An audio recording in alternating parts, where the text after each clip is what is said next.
Bonjour à tous, aujourd'hui nous allons suivre un guide de démontage complet sur le Xiaomi Mi A2. Vous allez donc avoir un aperçu complet de toutes les réparations possibles sur le Xiaomi Mi A2. Donc pour réaliser ce guide de démontage, nous avons utilisé le patron universel de démontage. Il est offert avec chaque commande et nous avons également utilisé le kit d'outils numéro 8. Vous retrouverez ce kit d'outils bien sûr en vente sur notre site. Vous retrouverez également tous les kits complets de réparation qui comprennent la pièce détachée, le kit d'outils et également les stickers de batterie ainsi que le patron en version additif. En commandant ces pièces sur notre site internet, vous bénéficiez d'une assistance technique gratuite par chat, par téléphone et également par mail, et vous bénéficiez également de 10% de remise avec le code YouTube. Nous avons attribué une note de réparabilité de 13 sur 20 sur le Xiaomi Mi A2. A noter que les réparations les plus courantes, le changement de l'écran et le remplacement de la batterie sont assez faciles à réaliser. Si vous n'êtes pas sûr d'avoir un Mi A2, vérifiez votre numéro de modèle inscrit au dos de votre téléphone. Il doit correspondre au numéro indiqué sur l'écran. Bien sûr, comme avant chaque démontage, nous allons éteindre le téléphone et également nous allons retirer le rack SIM du téléphone et on va pouvoir commencer tout de suite par l'ouverture du Mi A2. Alors vous allez voir, l'ouverture du Mi A2, elle est assez similaire à l'ouverture d'un iPhone. On va tout simplement commencer par retirer les deux vis Pentalobe qui sont à droite et à gauche du connecteur de charge. Donc Pentalobe, c'est la même empreinte de vis que sur les iPhones. Et maintenant, nous allons donc pouvoir ouvrir le Mi A2. Pour cela, nous avons deux solutions. La première méthode, nous allons utiliser la pince X-Clack. Donc c'est une double ventouse. Et ensuite, dès qu'il y a un jour qui est créé avec la double ventouse, on vient insérer le médiator en métal et on va déclipser l'écran en faisant levier avec le médiator en métal. Ça, c'était la première méthode. La deuxième méthode, on va utiliser tout simplement une ventouse classique qui est comprise dans le kit d'outils. On va tirer sur la ventouse et on va créer le point d'insertion avec le médiator en métal. Voilà, on fait levier tout simplement avec le médiator. Et enfin, on va déclipser les côtés de l'écran avec le médiator en plastique. Et alors bien sûr, vous ferez attention car l'écran, il est toujours connecté. Donc regardez, la nappe, elle est sur la gauche. Donc on va tout simplement repositionner l'écran. On va le basculer vers le bas pour faciliter la déconnexion de l'écran. Donc on le repose sur le téléphone. Et ensuite, nous allons pouvoir déconnecter l'écran et la batterie. Nous allons commencer par retirer la plaquette métallique qui maintient ces deux nappes, et la plaquette métallique, elle est maintenue par trois vis cruciformes. Donc pensez bien à repositionner les éléments sur le patron des deux montages. Maintenant, nous allons pouvoir enlever la plaquette et l'on va déconnecter en premier la batterie pour travailler en toute sécurité.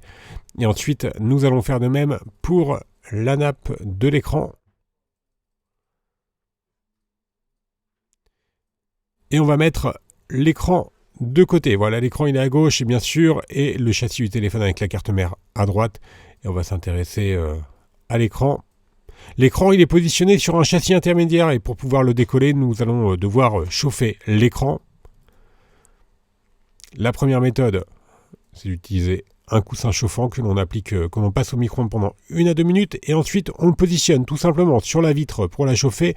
La deuxième méthode, on utilise un décapeur thermique ou un sèche-cheveux et on va chauffer tout le contour de l'écran. Alors les écrans sur le Mi A2 Lite, vous les retrouverez soit avec ou sans le châssis. Là bien sûr, on va l'enlever du châssis, donc vous faites cette opération si vous avez commandé un écran seul. Pour pouvoir décoller l'écran du châssis, on va insérer l'outil flex entre la vitre et le châssis. Alors soit vous pouvez faire cette opération avec l'outil flex ou avec un médiator métal très fin. C'est le médiator métal percé que vous retrouverez dans les kits d'outils à compter d'octobre 2019. Ensuite, nous décollons le contour de l'écran à l'aide des médiators en plastique. On vient décoller l'écran pour tout simplement récupérer le châssis intermédiaire. Dès qu'on a décollé une partie, on vient positionner la carte en PVC afin d'éviter que l'écran ne recolle, bien sûr, au châssis intermédiaire. Donc le Mi A2 Lite, c'est un téléphone qui est plutôt un téléphone d'entrée de gamme. Mais les pièces sont assez peu coûteuses, notamment au niveau de l'écran. Alors nous, notre écran il est cassé. Si jamais votre écran est vraiment très cassé, on vous conseille de mettre du scotch sur la vitre pour éviter d'avoir des morceaux de verre sur votre espace de réparation. Alors là, on a donc décollé l'écran et on voit bien donc le châssis intermédiaire sur lequel nous allons pouvoir, dans le cas d'une réparation, recoller, bien sûr, l'écran. Généralement, les écrans, ils sont vendus sans la grille d'écouteurs, donc on doit récupérer la grille d'écouteurs. Donc là, on a récupéré un élément de l'écran, donc une partie de l'écran, une partie de la vitre sur la partie haute, évidemment, et on a donc chauffé légèrement cette partie pour récupérer la grille de l'écouteur. On va s'intéresser maintenant à la batterie. La batterie, elle est collée sur le châssis et elle est collée grâce à 2 languettes adhésives. Donc on doit tout simplement tirer sur les languettes. Alors faites attention à bien tirer le plus à l'horizontale possible afin de ne pas les casser. On fait donc la même opération sur la languette droite et la languette gauche. Si vous n'avez pas réussi à retirer parfaitement les 2 languettes, dans ce cas, vous devrez faire levier en utilisant le médiateur en métal et ensuite on vient placer la carte en PVC bricophone pour finaliser le décollage de la batterie. Donc ça, vous devez le faire notamment si vous avez sectionné une ou 2 languettes. Nous, en l'occurrence, il y avait une des 2 languettes qui avait été retirée juste à moitié. Mais voilà, ça s'enlève quand même très facilement.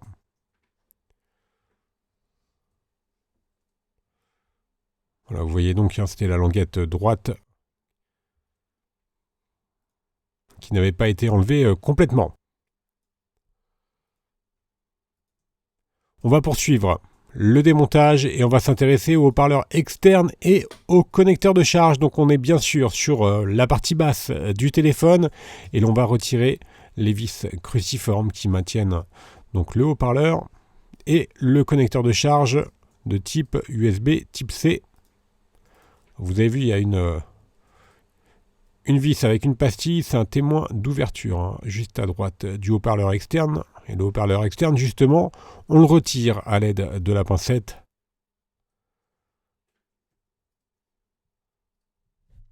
On va pouvoir maintenant déconnecter le câble coaxial du module connecteur de charge. Donc le câble coaxial, il relie la carte mère au connecteur de charge. Il est utilisé pour le réseau. Il nous reste encore une vis à retirer pour maintenant pouvoir retirer complètement le connecteur de charge, alors qu'il lui aussi est relié à la carte mère via une nappe d'interconnexion. Donc le connecteur, il est juste sous le connecteur de charge. Donc voilà, on replie légèrement la nappe pour avoir un accès au connecteur et on vient déconnecter cette nappe pour pouvoir mettre le connecteur de charge de côté. Donc le connecteur de charge, il comprend également un micro. Il nous reste encore une vis à retirer et la dernière vis maintient le module vibreur. Voilà la plaquette qui maintient le vibreur. Et le vibreur, voilà, il est de forme assez classique. C'est tout simplement un élément qui tourne sur un axe désaxé. Un petit moteur. Alors on va le mettre de côté, le vibreur. Et on va pouvoir maintenant s'intéresser à la partie haute du téléphone où on va retrouver évidemment les caméras et la carte mère. Donc on va déconnecter la nappe du lecteur d'empreintes digitales, la nappe d'interconnexion donc qui reliait le connecteur de charge à la carte mère. Et on va déconnecter également la caméra avant. La carte mère elle est toujours maintenue par 5 vis cruciformes. Donc nous enlevons les 5 vis. Il y a encore une vis avec un témoin d'ouverture. Voilà, c'était la dernière. Et maintenant, on peut soulever la carte mère à l'aide du levier en nylon. Alors vous ferez attention, car il y a toujours le câble coaxial qui est connecté à la carte mère. Voilà, on la retire la carte avec le câble coaxial. Et maintenant, on vient tout simplement mettre On retourne la carte mère et on va retirer le câble coaxial. Et on va faire de même pour le module double caméra arrière.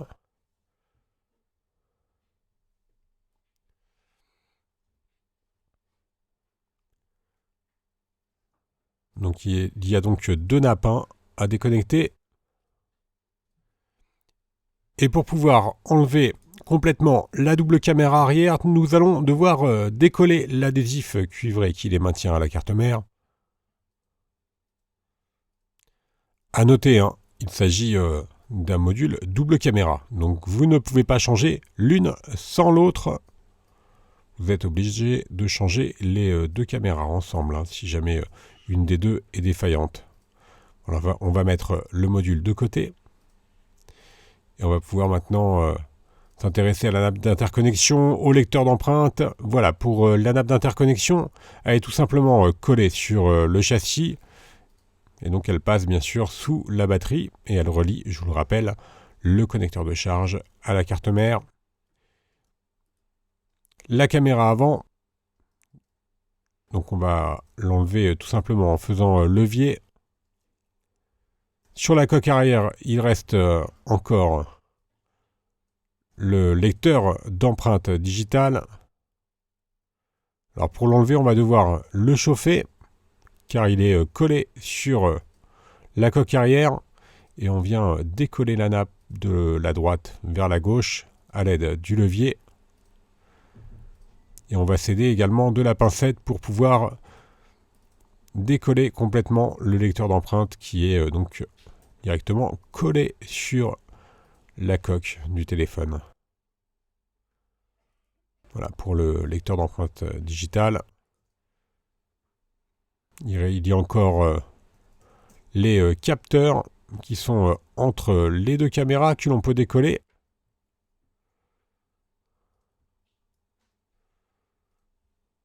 Donc il s'agit notamment du flash. Voilà, on voit bien le module flash qui comprend également un capteur qui lui aussi est collé sur la coque. Voilà, le démontage est maintenant terminé. Vous retrouverez bien sûr tous les tutoriels, les pièces détachées sur notre site internet. N'oubliez pas que vous bénéficiez d'une assistance technique gratuite par chat, par téléphone, également par mail. Et vous bénéficiez également de 10% de remise avec le code YouTube. Merci à tous d'avoir suivi ce guide de démontage et à bientôt pour de nouvelles vidéos.